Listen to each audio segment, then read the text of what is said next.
Assalamualaikum warahmatullahi wabarakatuh. Saya Waisaningrum dari Prodi S1 Farmasi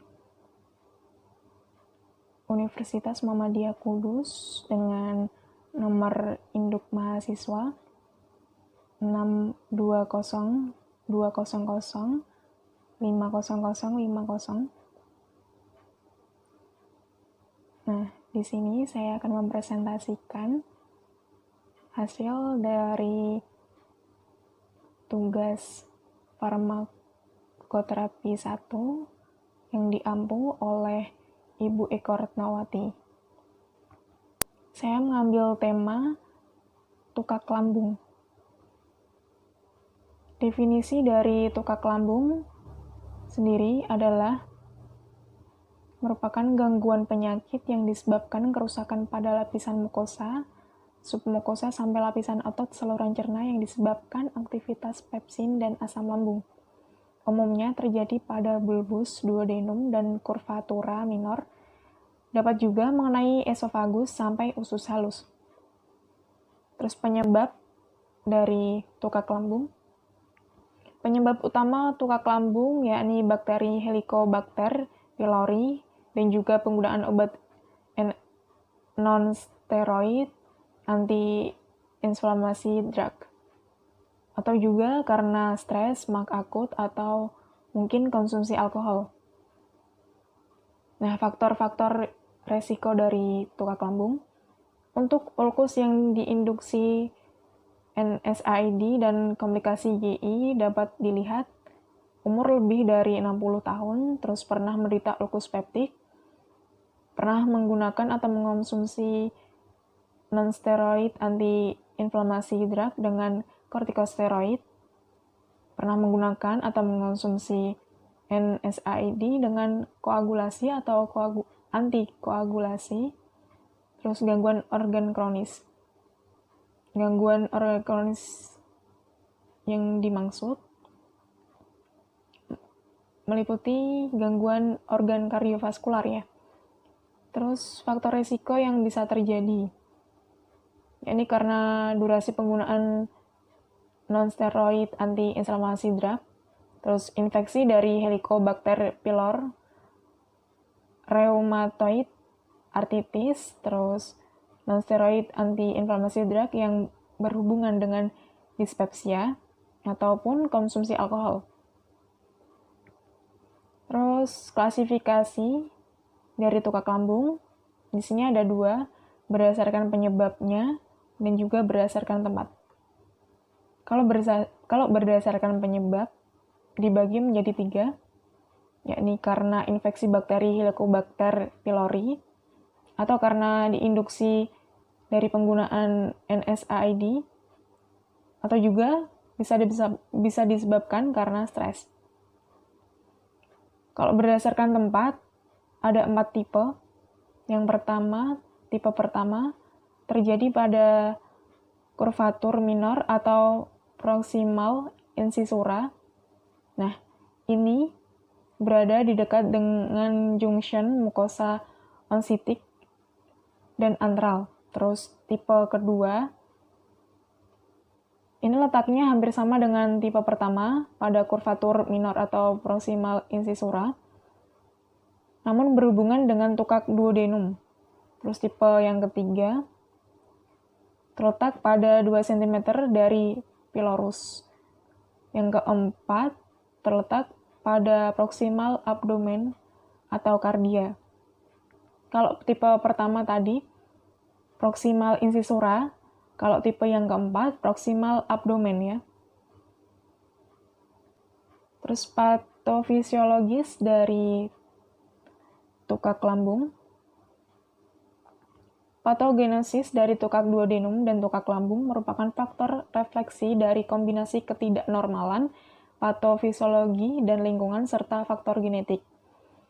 Kebanyakan tukak lambung terjadi disebabkan oleh asam dan pepsin dari Helicobacter pylori, atau penggunaan NSAID, atau kemungkinan faktor lain yang mengganggu pertahanan mukosa normal dan mekanisme penyembuhan. Tingkat minimal dari sekresi asam lambung adalah penting untuk membentukkan tukak basal dan sekresi asam. Pada malam hari biasanya dapat memperparah pasien dengan tukak duodenum. Terus manifestasi klinik atau gejala yang ditimbulkan dari tukak lambung sendiri. Yang pertama, kebanyakan pasien tukak duodenum mengalami kesakitan pada malam hari. Nah, kesakitan yang dimaksud yakni nyeri perut atau epigastrum. Nah, berkisar pada waktu jam 12 malam sampai pukul 3 dini hari.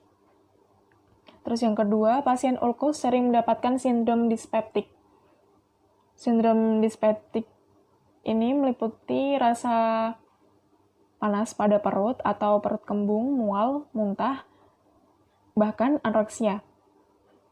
Yang ketiga, beberapa penyakit yang ditimbulkan adalah penyakit musiman.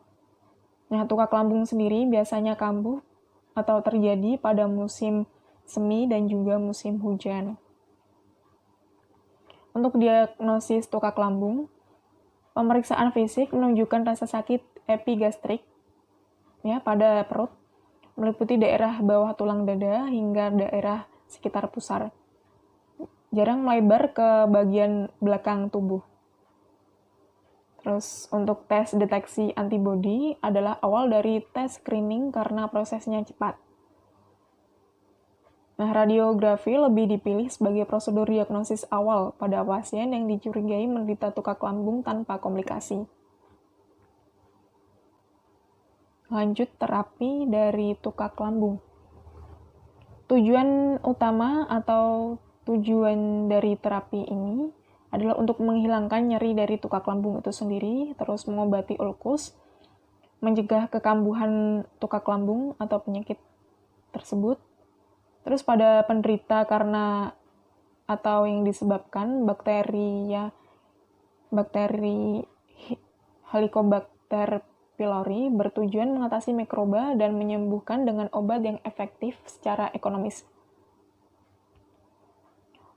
Untuk terapi farmakologinya,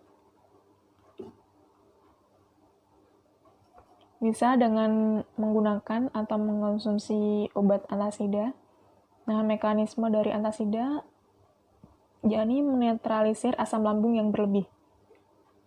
Terus, terapi farmakologi yang kedua ada antagonis reseptor H2.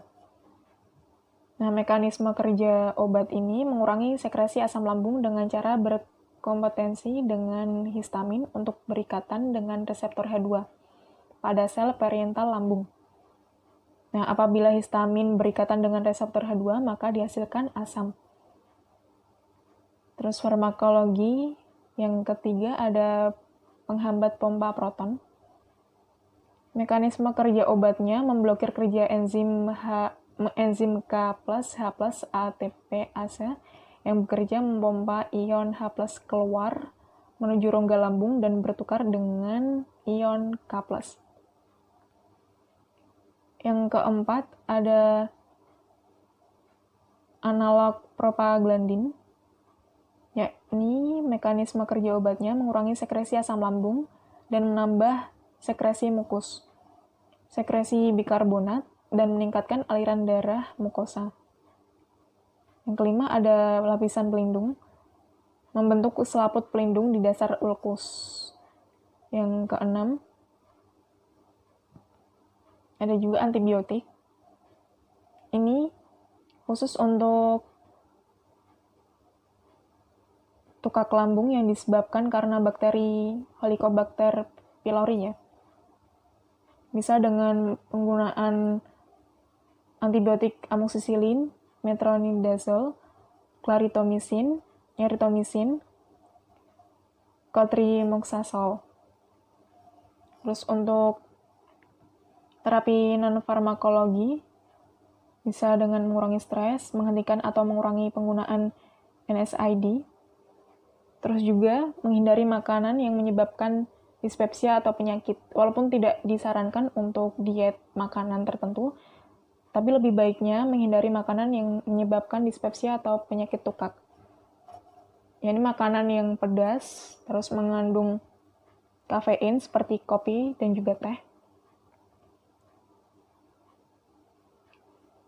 Terima kasih untuk presentasi yang telah saya sampaikan. Mohon maaf apabila ada kesalahan kata. Assalamualaikum warahmatullahi wabarakatuh.